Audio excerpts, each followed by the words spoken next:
Welcome back to another video. Today we're going to be refuting Testify. This will be the last video refuting Testify, and the next video inshallah will be scheduled where we will be refuting all of his YouTube shorts, piling them up together in one live stream, and that'll be the end of this Testify refuting arc inshallah.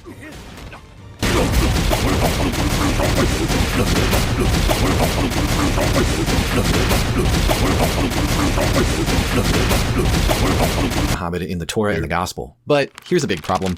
Muhammad's just not there, and this has led to some wild mental gymnastics trying to squeeze him into the text. The desperation becomes obvious when some Muslim apologists claim that Muhammad is clearly in the Song of Solomon 5:16. This is a prime example of this embarrassing kind of shoehorning. Here's the verse in question. His mouth is full of sweetness, and he is wholly desirable.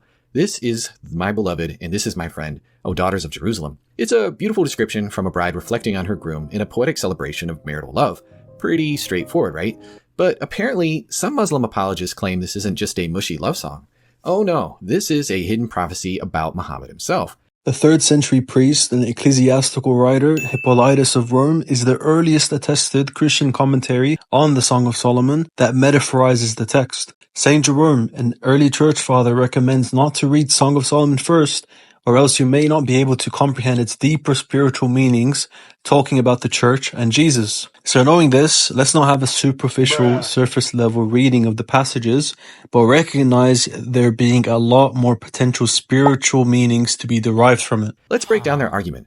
The word they point to is madim, which they claim refers to Muhammad. But here's the kicker, madim is just a Hebrew word meaning desirable or precious, and it's in the plural form.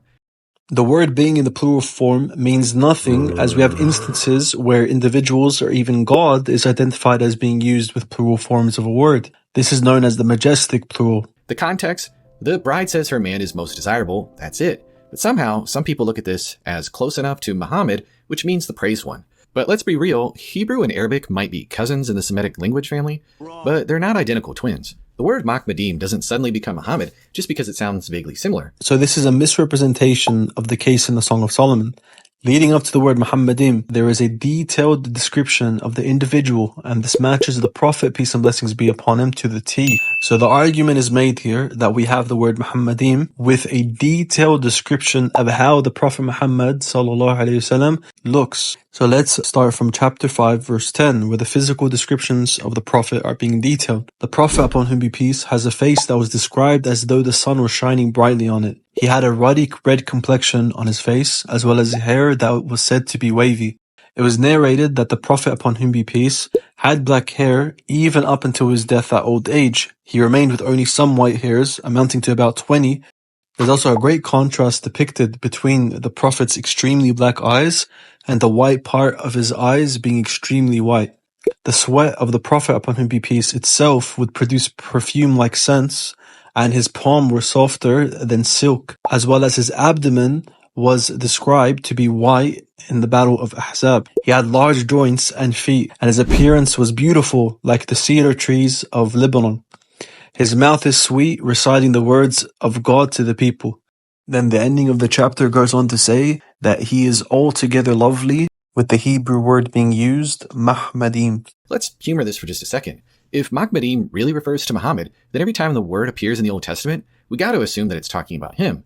So here's what we get. In 1 Kings 26, Muhammad gets taken away from the house. Guess he didn't RSVP. In 2 Chronicles 36:19, Muhammad is burned to the ground. And in Isaiah 64:11, Muhammad is a ruin. Yikes, things just keep getting worse here.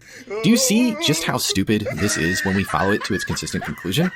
Testify wishes it was that simple to refute this clear prophecy of the Prophet, upon whom be peace. In reality, he's gonna have to struggle hard with all these supposed coincidences of the exact description of the Prophet matching with his name being there as well. The refutation for what Testify had pointed out is simple. Those passages don't allude to a person, so it's clear from the context that the usage of the term Muhammad there wouldn't be analogous to it being used in the Song of Solomon. Where the Song of Solomon has a possible reference to an individual, those references that Testify showed don't allow for this realm of possibility. Another thing to bear in mind is that the only place in the entire Old Testament where the word appears in this specific form of a masculine noun, being Mahmadim, is only in the Song of Solomon. Now, let's talk about the context.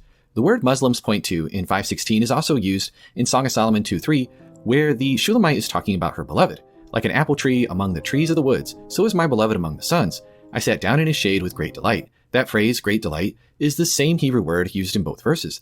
So unless Muhammad's being compared to an apple tree and sitting in the shade, the context here has the interpretation in the Song of Solomon, chapter 5, verse 16, as referring to the Prophet Muhammad, upon whom be peace, is based on the linguistic root and noun form of the word.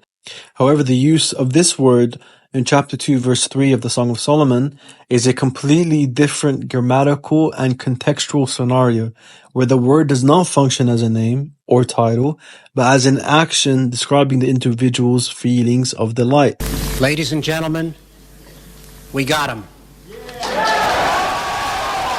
If you want to support the channel and keep it running smoothly with consistent uploads, then I'll be putting my Patreon link down below in the description, as well as my GoFundMe link. The donations will go towards me doing dawah full time. Jazakallah khairan, and assalamu alaikum wa rahmatullahi wa barakatuh.